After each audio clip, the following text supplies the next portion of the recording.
जय भीम। आज गणतंत्र दिवस है।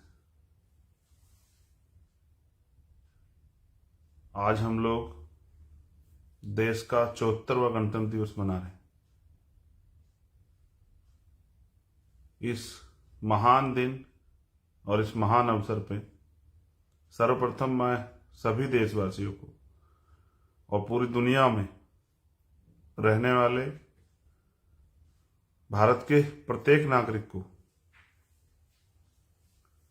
गणतंत्र दिवस की हार्दिक बधाई देता हूं।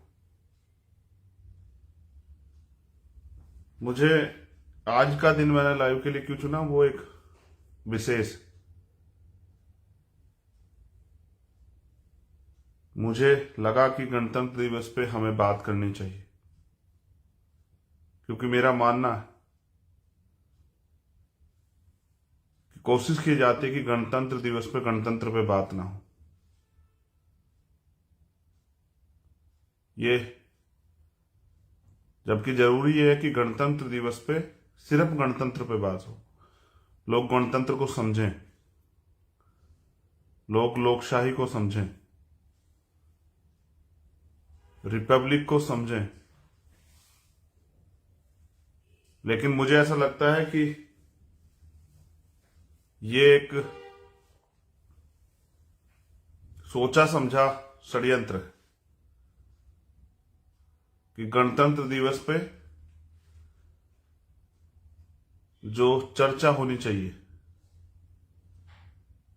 वो चर्चा जानबूझ के नहीं की जा रही। इसलिए मेरी ये जिम्मेदारी बनती है इस मूवमेंट का, बाबा साहब अम्बेडकर, काशीराम फूले साहू की मूवमेंट का एक सिपाही होने के नाते, एक वर्कर होने के नाते, कि मैं अपनी जिम्मेदारी को अदा करूं। भारत में रहने वाले तमाम लोगों ने प्रत्यक्ष अप्रत्यक्ष रूप से आज गणतंत्र को सेलिब्रेट किया। उन्होंने चाहे तिरंगे को सलाम किया हो, या राष्ट्र निर्माताओं को सलाम किया हो, या कोई भी ऐसा कार्य, वो कहीं किसी प्रोग्राम में शामिल हुए हों, या उन्होंने दिल ही दिल समय की कमी के कारण जो है रिपब्लिक डे को जो मनाने का काम किया होगा, ऐसा मेरा मानना है। लेकिन सम्मानित साथियों, क्योंकि आज सोशल मीडिया का टाइम है, मुझे रैली करने के लिए बहुत साधन जुटा के आपके बीच आने की जरूरत नहीं। यहीं हम लोग आपसे बात कर सकते हैं, इसी प्लेटफॉर्म पे। मैं जो आपसे अपील करना चाहता हूं, मैं जो समझाना चाहता हूं, जो आज मुल्क के हालात हैं, उस पे जो चर्चा होनी चाहिए, उस पे जो वार्ता आपसे होनी चाहिए, उस पे जो डायरेक्शन आपको मिलने चाहिए, वो देने के लिए मैं आज आपके बीच हूं।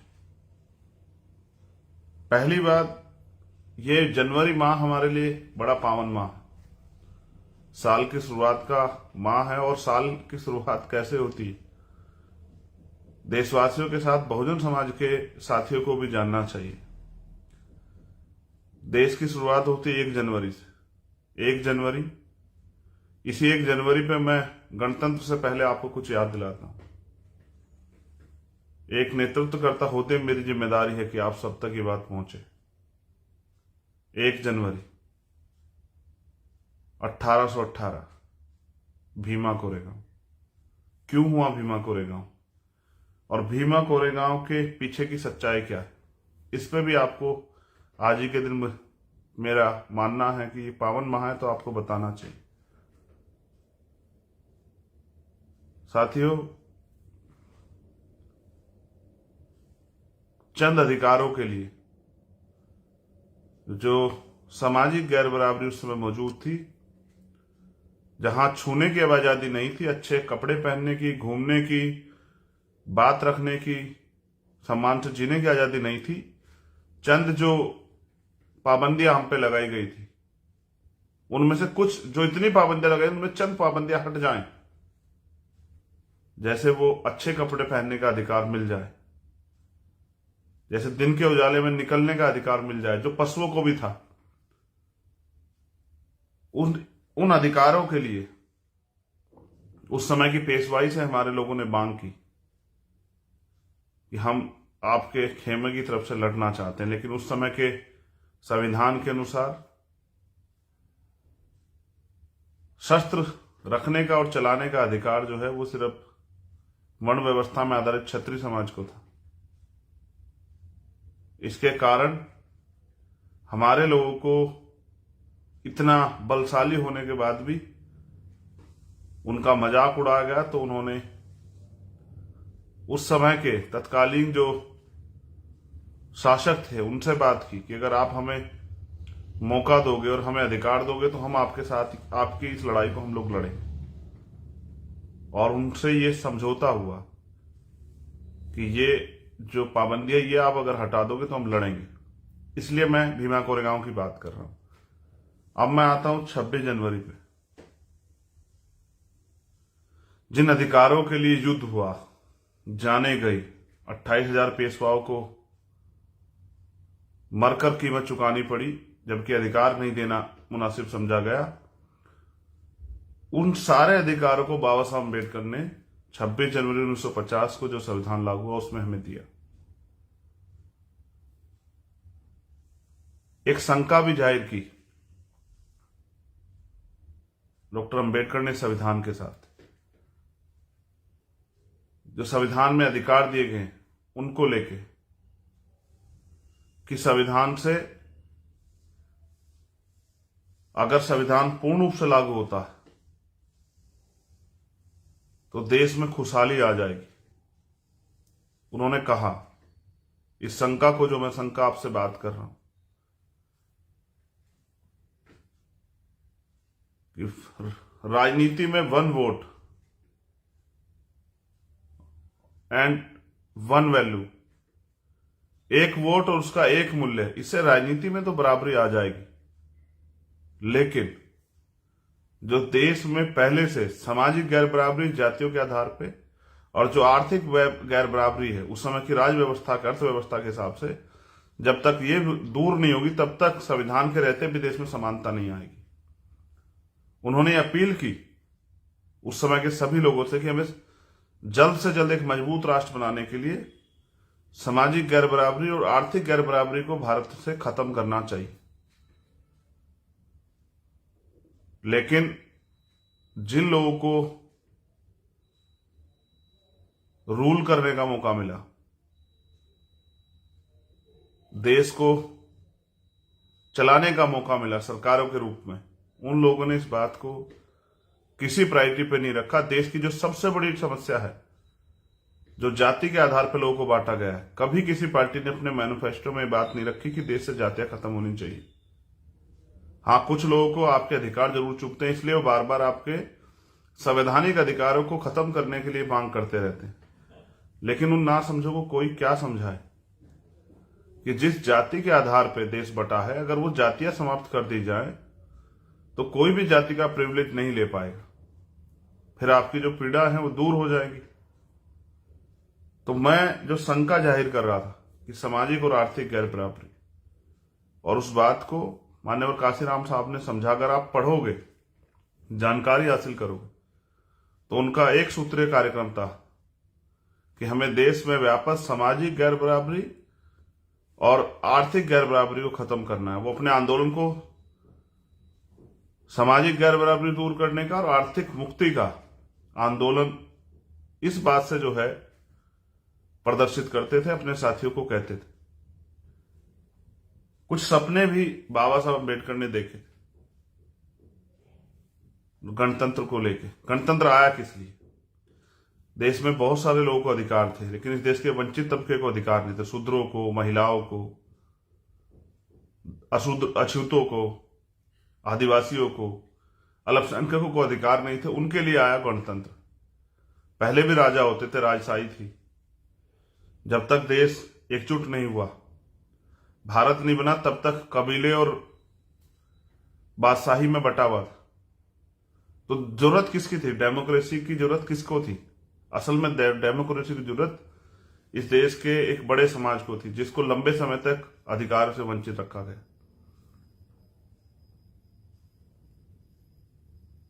उनको यह एहसास था कि जिन लोगों ने कई हजार साल तक हमारे साथ अन्याय किया और हमें अन्याय सहते देख कभी उनका दिल नहीं पसीजा, वो हमारे लोगों को इतनी आसानी से अधिकार नहीं देंगे।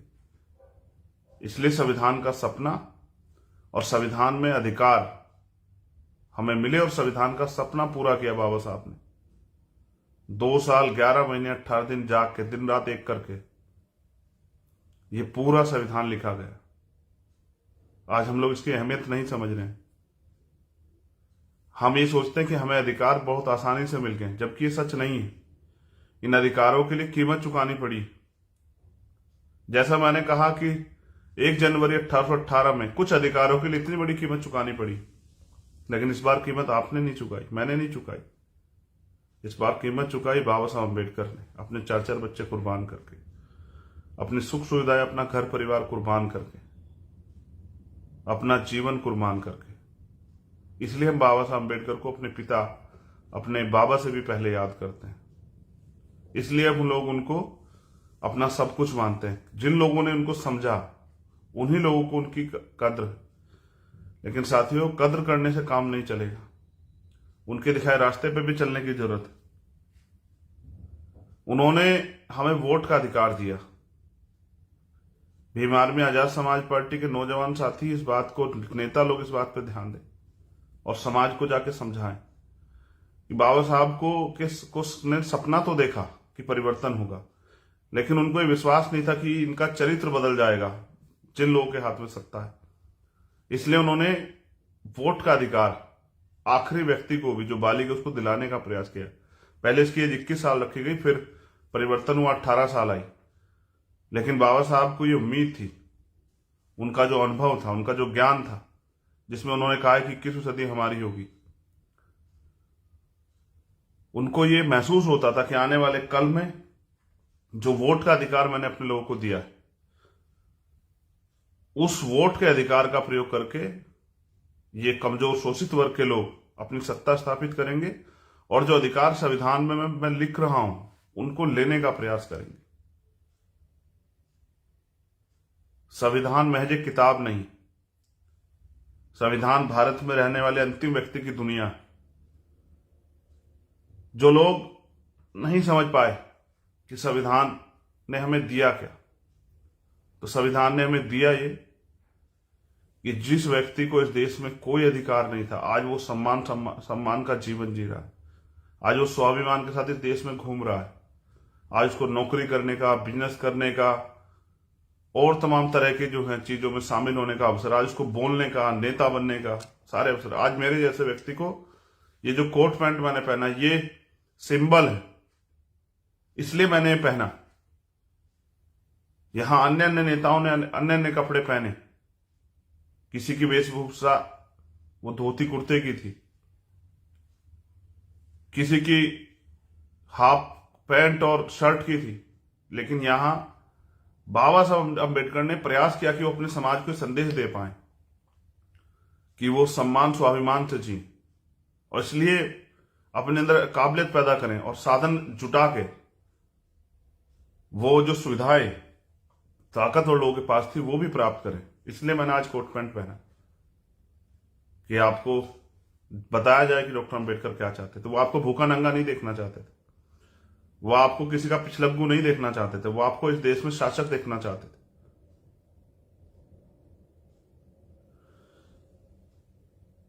वो जीवन जो इंसानों को इस देश में प्राप्त हो, वो जीवन जो है बाबा साहब अम्बेडकर देखना चाहते थे आपके लिए।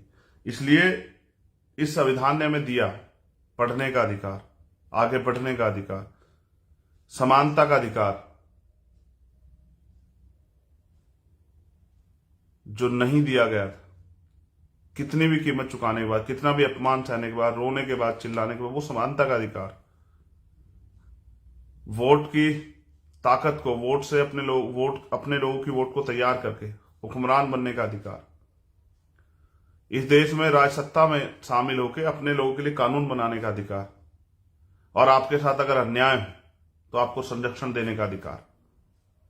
आपकी तरफ आपको अगर वो आपका उत्पीड़न किया जाए, आपकी रक्षा सुरक्षा करने का अधिकार, ये दिया संविधान ने।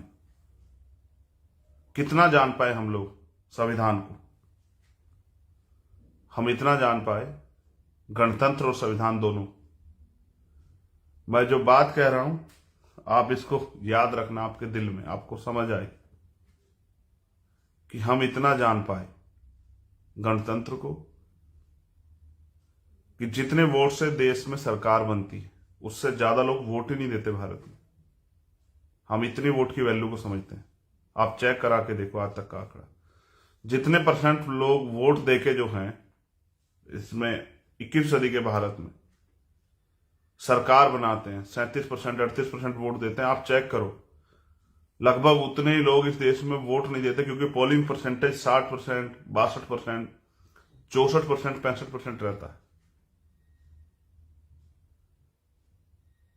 जब 70-72% वोटिंग परसेंटेज होता है तो खलबली मच जाती, इतना वोट कैसे पड़ गया है। यानी कि इस देश की जितने लोग सरकार बनाते हैं उससे ज्यादा लोग तो सरकार बनाने में शामिल ही नहीं होना चाहते। इतनी जानकारी हमें देश में गणतंत्र की। गणतंत्र यानी कि जनता द्वारा जनता का शासन। लेकिन कहां शासन? आज भी मुट्ठी भर लोगों ने मनी माफिया मीडिया के जरिए इस देश के शोषित वर्ग के लोगों को यह एहसास कराया कि राजनीति बुरी चीज होती, इसमें नहीं आना है। जबकि डॉक्टर बाबा साहब अम्बेडकर कहते हैं पॉलिटिक्स द मास्टर की, कि राजनीतिक सत्ता वो चाबी है जो आपकी सारी परेशानियों का हल कर देगी। और वो ये भी कहते हैं कि राजनीति में हिस्सेदारी ना करने का सबसे बड़ा नुकसान ये है कि अयोग्य लोग आपके ऊपर शासन करते हैं। जो समस्या साथी हो आपको है, जिनको आप फील करते हैं, अगर आपको लगता है उसको कोई और दूर करेगा तो ये सिर्फ एक गलतफहमी है, इसको दूर कीजिए। समस्या आपकी है तो खड़ा भी आपको होना पड़ेगा। तो भारत के लोकतंत्र ने हमें एक आखिरी व्यक्ति को भी, जिसके सर पे छत नहीं है, जिसकी जेब में पैसे नहीं है, जिसपे बड़ी गाड़ी नहीं है, बड़ा बंगला नहीं है, बड़ा फार्म हाउस नहीं है, जिसके पास हेलीकॉप्टर नहीं है, उसको भी अवसर दिया कि वो अपने लोगों को काम करके समझा के तैयार करे, क्योंकि वोट डालने में पैसे नहीं लगते साथी, कि वो वोट को का जो उद्देश्य था वोट का अधिकार देने का, उसको समझे। और वो जो जिन सरकारों के आगे वो हाथ फैला के उम्मीद करता है कि सरकार उनको कुछ देगी, उस अधिकारों को प्राप्त करे, अपने आप वो मालिक बने। अगर कोई कुछ देगा तो वो देगा जो उसके पास बचा होगा। अगर आप अपने आप मालिक बनोगे तो वो प्राप्त करोगे जो आप चाहते हो। इसलिए वो हमें देने वाला बनाना चाहते कि हम लोग अपने अधिकारों का प्रयोग करके इस देश में हुक्मरान बने, अपने पैरों पर खड़े हो, इस देश में इस तरह की एक जो है सत्ता स्थापित करे जो अंतिम व्यक्ति को भी अधिकार दे, भारतीय संविधान को पूर्ण रूप से लागू कराए। उनको उम्मीद थी कि एक दिन हमारे लोग जागेंगे, पढ़ लिख कर जो अवसर मिले हैं उनको समझेंगे, वोट की वैल्यू को समझेंगे। लेकिन आज भी कुछ लोग चंद पैसों पे अपनी वोट को बेच देते हैं या दुश्मन को ही वोट दे देते हैं। जिस वोट से शक्ति का निर्माण करना है उससे अपने लिए, अपने समाज को और खुद को नुकसान देने के लिए हथियार का इंतजाम कराते हैं दुश्मन का। और उसका नुकसान सिर्फ आप चंद लोग नहीं उठाते, उसका नुकसान उठाता है पूरा समाज, पूरा प्रदेश, पूरा देश। उन्होंने कहा जिस दिन ये संविधान लागू हुआ उसके साथ साथ उन्होंने आशंका जाहिर करते हुए कहा, और एक उम्मीद, एक विश्वास था उनके अंदर। वो जितना खुद पे विश्वास करते थे इतना हम पे भी करते थे कि मेरी आने वाली पीढ़ियां मुझे निराश नहीं करेंगी। उन्होंने कहा कि मुझे मेरे जाने के बाद मरा हुआ मत समझना, जब तक भारत का संविधान जिंदा है मैं जिंदा। आज उनके संविधान पे खतरा है। आज कुछ लोग षड्यंत्र करके एजेंडा बना के, पूरी रणनीति तैयार करके उनके संविधान को खत्म करना चाहते हैं। और उसी खत्म करने की प्रयास में उन्होंने देश के जो इंस्टीट्यूशन हैं, जिन पे आपको अवसर मिला था नौकरी में शामिल होके आर्थिक रूप से ताकतवर होने का और अपने आने वाली पीढ़ियों की जिंदगी बदलने का, उन सारे सरकारी डिपार्टमेंट को एक एक करके बेच रहे हैं, अपने चंद पूंजीपति मित्रों के हाथ में दे रहे। स्वामी विवेकानंद ने भी कहा कि 21वीं सदी में पूंजीवाद और ब्राह्मणवाद का इतना बड़ा जो है एक समझौता होगा कि भारत की जनता पिस जाएगी। उन्होंने ये कहा कि 21वीं सदी शोषितों की होगी। बाबा साहब अम्बेडकर ने भी कहा 21वीं सदी हमारी होगी। कई और अन्य महापुरुषों ने कहा 21वीं सदी में परिवर्तन होगा, लेकिन परिवर्तन करेगा कौन? मैं आपसे भी पूछ रहा हूं, कौन करेगा परिवर्तन? जब सब लूट जाएगा तब हम लोग काम करेंगे क्या? मैं आपसे अपील करता रहता हूं, कहता रहा हूं, गांव की तरफ जाओ, गांव में जाकर लोगों को जगाओ, तैयार करो, समझाओ। लोगों ने झूठ फैलाया, लोग लोगों को बरगला रहे हैं, गुमराह कर रहे हैं, लोग लोगों को धोखे में रख रहे हैं। वो नहीं चाहते कि गरीब के बेटे आगे बढ़ जाएं और गरीबों की समस्याओं का हल हो। वो नहीं चाहते कि गरीब को उसका अधिकार मिले। आप महसूस करके देखो, हमारे नेता लोग भी, हमारे साथी लोग भी, हमारे भाई बहने, कि 72 साल के इस लोकतंत्र में हमारे हिस्से में क्या है? क्या हमें जमीन मिली? क्या हम सब लोगों को सम्मान से जीने के लिए रोजगार मिला? क्या इस देश में हमें स्वाभिमान सम्मान के साथ जीने का, समानता का जीवन मिला? क्या अब हमारे साथ अन्याय अत्याचार होना बंद हो गया जो हम चुप बैठे हैं? क्या देश में अब महिलाओं को बराबर की हिस्सेदारी मिल गई है, उनके साथ अन्याय नहीं होता? क्या मूछे रखने पे, घोड़ी पे बैठने पे, मटकी छूने पे अब हमारी हत्या होनी बंद हो गई है? क्या देश में जिसकी इतनी संख्या भारी उसकी इतनी हिस्सेदारी निर्धारित हो गई है? क्या देश से जातिवाद खत्म हो गया है? क्या देश में समतामूलक समाज बन गया है? क्या मिला है 72 साल में? जिन नेताओं के भरोसे आप रहे, उन्होंने आपको दिया क्या है? क्या आज भी आपके घर में सुबह उठ के सबसे पहले इस बात पर चर्चा नहीं होती कि आज राशन कहां से आएगा, आज इलाज के लिए पैसे कहां से आएंगे, आज स्कूल के लिए फीस कहां से आएंगी?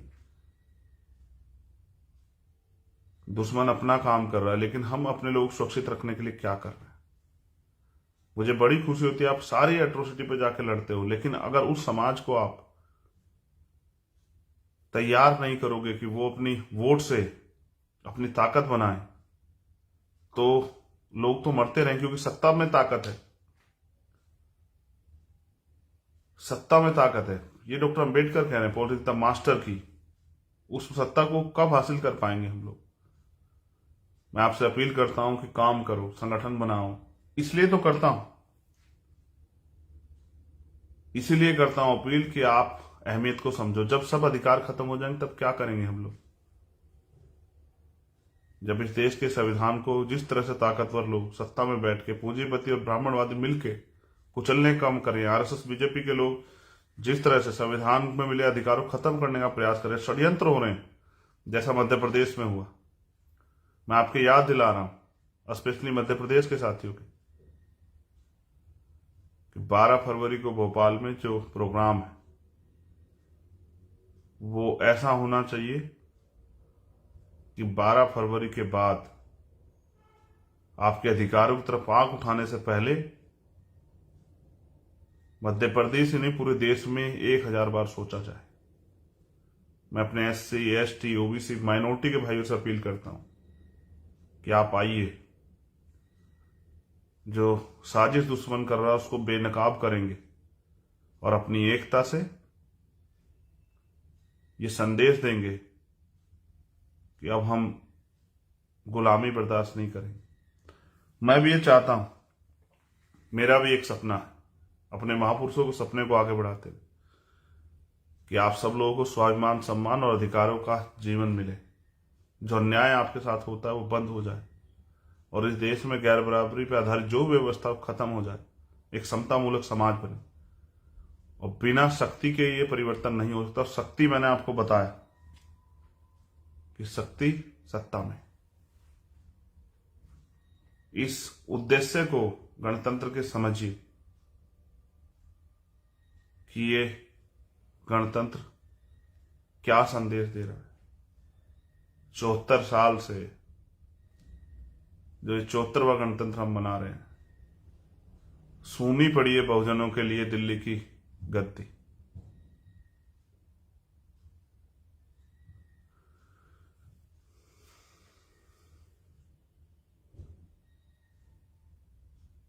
लेकिन हमारे लोग हिम्मत नहीं जुटा पा रहे, वो अपने आप को कमजोर समझ बैठे। हजारों माएं हर महीने खून के आंसू रोती है जो अन्याय उनके साथ होता है, इस उम्मीद के साथ कि उनकी जिंदगी बदलेगी। हजारों लोग देश में भूखे सोते हैं इस उम्मीद के साथ कि इस गणतंत्र के बाद उनके जीवन में एक सवेरा आएगा। हजारों लोग, लाखों लोग बिना छत के सोते हैं इस उम्मीद के साथ कि इस गणतंत्र के बाद एक नया सवेरा आएगा। लाखों लोग अच्छे कपड़ों के लिए तरस रहे हैं इस देश में। सच तो यह है कि लाखों लोग आज भी साफ पानी पीने के लिए तरस रहे हैं। इसलिए मैं आपसे बार बार कहता हूं कि समय किसी का इंतजार नहीं करेगा। आपको आगे बढ़ के अपने सुख सुविधा को छोड़ के अपने महापुरुषों का अध्ययन करते हुए पढ़िए ना फूले को, साहू को, पेरियार को, महामना रामसु वर्मा को, बाबू जगदेव प्रसाद कुशवाहा को, महाराज सिंह भारती को, कुंभाराम आर्य को, सर छोटू राम को। पढ़िए ना मान्यवर काशीराम साहब, पढ़िए ना बिरसा मुंडा को, और जानिए ना उनके दर्द को कि उन्होंने किस दर्द के लिए अपना सब कुछ कुर्बान कर दिया, किसके लिए वो उन्होंने जीना और सुख सुविधाएं लेना छोड़ दिया। क्या दर्द था जो उनको महसूस हुआ। समझदार के लिए इशारा काफी होता और ना समझ के लिए कुछ भी नहीं। साहब कहते थे कि सिर्फ सांसों का रखना मौत नहीं होती, जिसका जमीर मर जाता वो भी मर जाता। वो कहते थे कि सोए हुए को तो जगाया जा सकता है, लेकिन अगर कोई जानबूझ के आंख बंद करके लेट जाए तो उसको नहीं जगाया जा सकता। जो जागे हुए लोग हैं उनको ज्यादा मेहनत करनी, उनके लिए जो नहीं जागे अभी। मैं इस सपने को रोज जीता हूं। जो विरोधी बहुजन समाज में ही हैं लेकिन विरोध करते हैं राजनीतिक कारणों से, मैं उनसे भी कह रहा हूं कि इतने दिन के लोकतंत्र में अगर आज भी हमें समान अवसर और स्वाभिमान, सम्मान और समानता का जीवन नहीं मिला, इसका जिम्मेदार कौन है? मैं बस ये चाहता हूं जो हमारे महापुरुष चाहते थे कि स्वाभिमान, सम्मान व अधिकारों का जीवन जो है अंतिम व्यक्ति को मिले, और इसी के लिए हम लोग संघर्ष कर रहे हैं। आप जिन राजनीतिक कारण मेरा विरोध करते हैं, एक दिन मैं वादा करता हूं आपको एहसास होगा और फिर आप बहुत पछताएंगे। मैं एक तरफ इस पूरी ब्राह्मणवाद की सरकार से लड़ रहा हूं, पूरे संघ से लड़ रहा हूं, इनके इंस्टीट्यूशन से लड़ रहा हूं, इनकी कोर्ट से लड़ रहा हूं, इनकी कचहरियों से लड़ रहा हूं, इनकी मीडिया से लड़ रहा हूं, और एक तरफ थोड़े से राजनीतिक लाभ में आप इस आंदोलन के खिलाफ झूठी बातें करते रहते हैं। अगर आपको कोई शंका भी है तो कुछ दिन इंतजार कीजिए ना। मैंने आज तक अपने जीवन में कोई ऐसा काम नहीं किया जिससे कि विरोधियों को फायदा हो। हमेशा प्रयास किया कि मुझसे कोई गलती ना हो। मैं उम्मीद के साथ हूं कि इस बार हमारे लोग मुझे मध्य प्रदेश, राजस्थान में, छत्तीसगढ़ में निराश नहीं करेंगे। वो लोग मेहनत करेंगे। वो विचार जो है उनके पास महापुरुषों के, उनको फैलाने का काम करेंगे। इस बार वो सिर्फ अपने लिए नहीं जिएंगे, अपनी सुख सुविधा का ध्यान रखेंगे। वो इस आंदोलन की भूमिका को भी समझेंगे और इस बार वो मुझे कुछ कर दिखाने का मौका देंगे। जो लोग बड़ी बड़ी बातें करते हैं कि हमने ये किया ये किया, उनको अवसर मिला है इसलिए वो ये कह रहे हैं। अभी मुझे अवसर नहीं मिला। अब तक जो कुछ करके दिखाया वो संघर्ष के बलबूते करके दिखाया, आपकी ताकत के बलबूते करके दिखाया, आपकी एकता के बलबूते करके दिखाया। अब जो करना है, मैं मानता हूं कि हमसे पहले सीनियर नेताओं ने बहुत कुछ किया है, लेकिन वो पर्याप्त नहीं है। ये सतत प्रक्रिया है, इसको लगातार आगे बढ़ाना पड़ेगा। अगर आप सोचते हैं कि इस दिन का कर दिया अब आगे की जरूरत नहीं, ऐसा नहीं है। रोज करना पड़ेगा और आने वाली पीढ़ियों को करना पड़ेगा, जब तक इस देश में बाबा साहब अम्बेडकर के जो सपना था समतामूलक समाज का, और जो सपना था सबके लिए स्वाभिमान सम्मान का जीवन, अधिकारों का जीवन, वो जब तक प्राप्त ना हो जाए तब तक ये जारी रहेगा। जरूरी नहीं सब कुछ हमारे आंदोलन के साथ हो जाए, लेकिन हमें विश्वास है कि हम आने वाले दिनों में बहुत मेहनत करके सब करके दिखाएंगे। और हम प्रयास करेंगे कि जो कर्ज हमारे ऊपर है महापुरुषों का, उसको हम लोग उतारें। उस कर्ज को हम लोग, वो कर्ज सोने नहीं देता है। वो कर्ज, मैं सच बता रहा हूं आपको, मेरे साथी जानते हैं जो मेरे साथ रहते हैं, कि पिछले 4 रात से मैं सो नहीं पाया। मेरी आंखें गवाह हैं इस बात की। आज उम्मीद है कि नींद आएगी। सिर्फ इसलिए जाग रहा हूं, सुख सुविधाओं के लिए नहीं जाग रहा हूं, एमपी एमएलए बनने के लिए नहीं जाग रहा हूं। ये तो मुझे कोई भी बना देता, मैं जिसके साथ खड़ा होता हूं बना देता। इतनी ताकत हिम्मत हैसियत दी है आपने मुझे। लेकिन जो दर्द मैं पूरे देश में देखता हूं, मैं उसके लिए जाग रहा हूं कि वो दर्द कम हो, वो अवसर मिले। ऐसा ना हो कि बाबा साहब अम्बेडकर की हत्या में कातिलों में हम भी शामिल हो जाए। जैसा उन्होंने कहा कि मुझे मेरे मरने के बाद मरा मत समझना, जब तक संविधान जिंदा हूं मैं जिंदा। अगर ऐसा ना हो कि हमारे रहते सब लूट जाए, तो हम भी कातिलों के साथ खड़े होंगे, हम भी बाबा साहब के हत्यारों में शामिल हो जाएं। इसलिए लड़ रहे हैं, इसलिए आपसे अपील कर रहे हैं। आपसे भी अपील करता हूं कि कुछ करके दिखाओ इस आंदोलन के लिए, अपने महापुरुषों के विचार के लिए। इस आंदोलन, इस विचार को नहीं छोड़ सकता हूं माननीय प्रकाश राम और बाबा साहब अम्बेडकर के।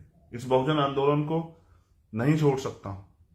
इन बहुजनों को मनुवादियों के भरोसे नहीं छोड़ सकता हूं। पहले जैसे जीवन नहीं चाहते। 2 रास्ते हैं आज आपसे कह रहा हूं। एक, अपने आप को कमजोर समझ के गुलामी स्वीकार का, और अधिकारों के बिना जो जीवन चल रहा है, अन्याय के साथ जो जीवन चल रहा है, उसको जीते रहो। एक, कि उठ खड़े हो जाओ और काम करो और गुलामी की बेड़ियों को काट दो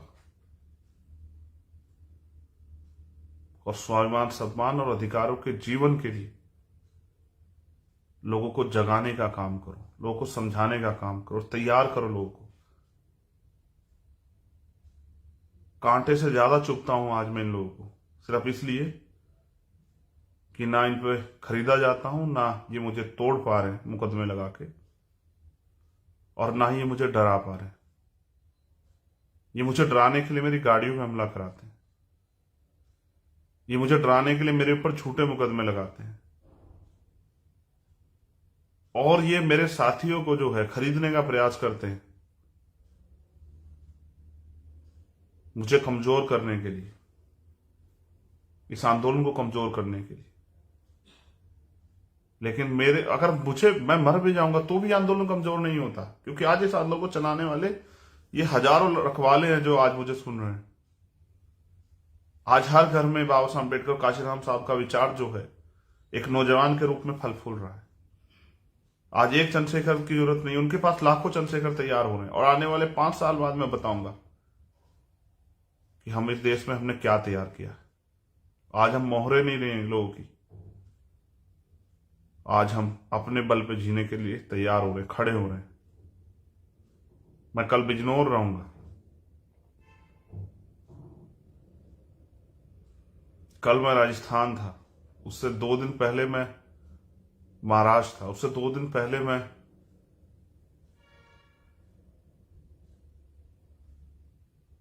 रांची था झारखंड, उससे 2 दिन पहले मैं तेलंगाना था। 2 तारीख को हम लोग छत्तीसगढ़ में अधिकारों के लिए आंदोलन कर रहे हैं और 12 फरवरी को एक ऐतिहासिक आंदोलन भोपाल की धरती पे। ना पैसे दे सकता हूं, ना साधन दे सकता हूं, अपने दम पे आना।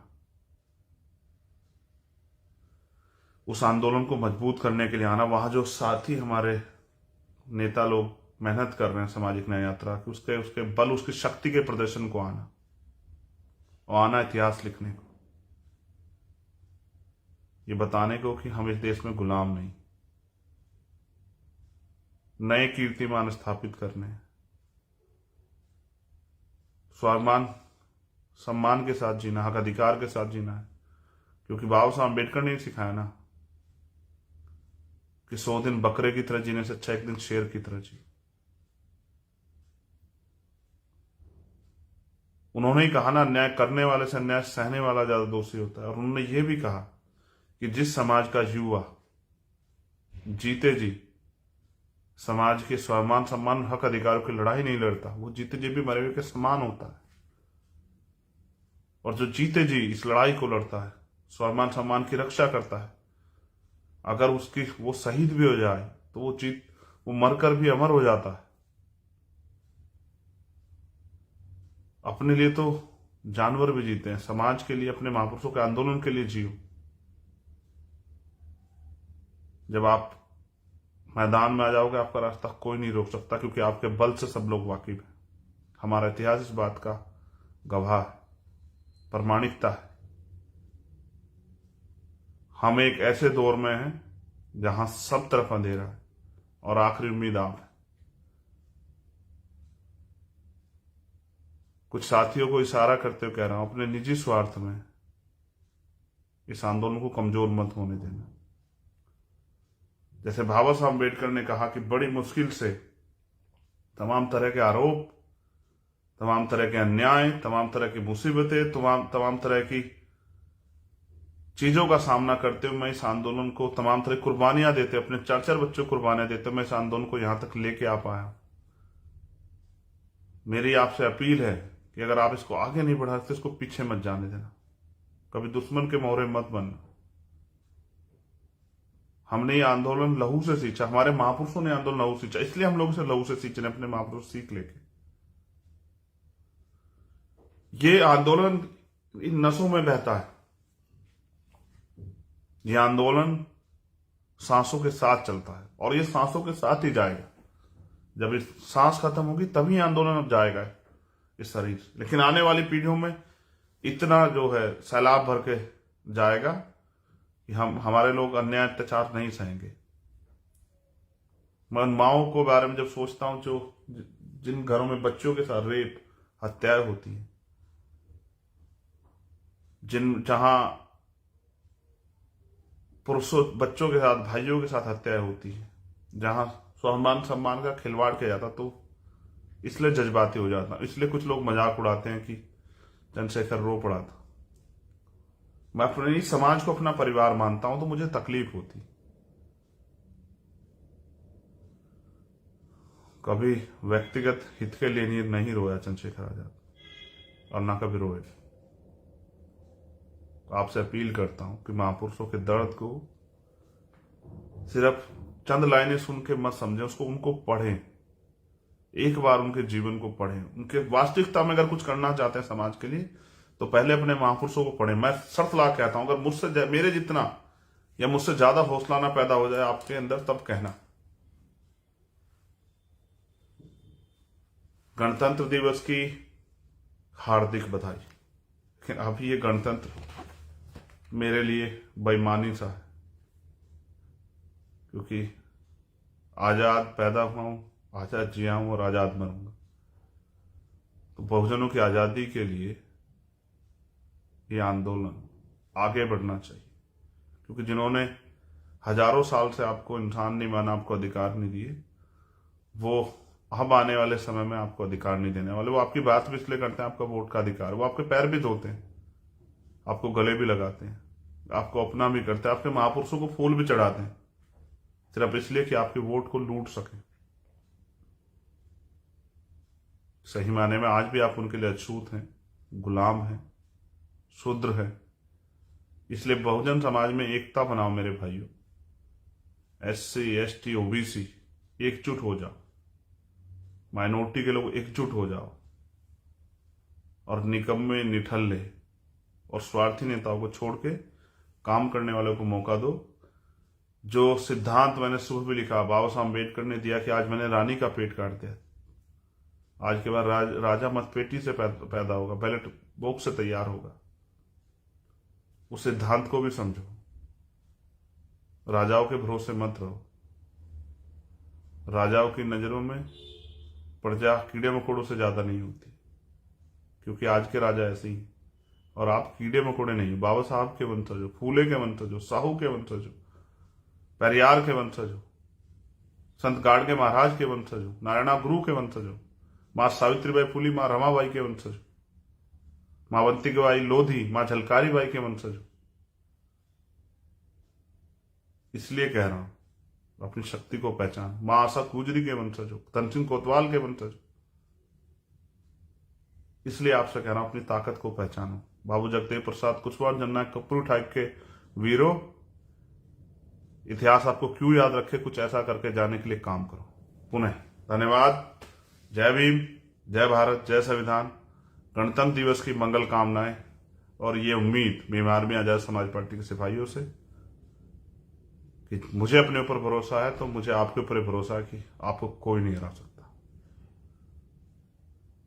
सबसे ईमानदार, सबसे समर्पित, सबसे काम करने वाले अगर सिपाही हैं तो भीम आर्मी आजाद समाज पार्टी के पास। जय भीम।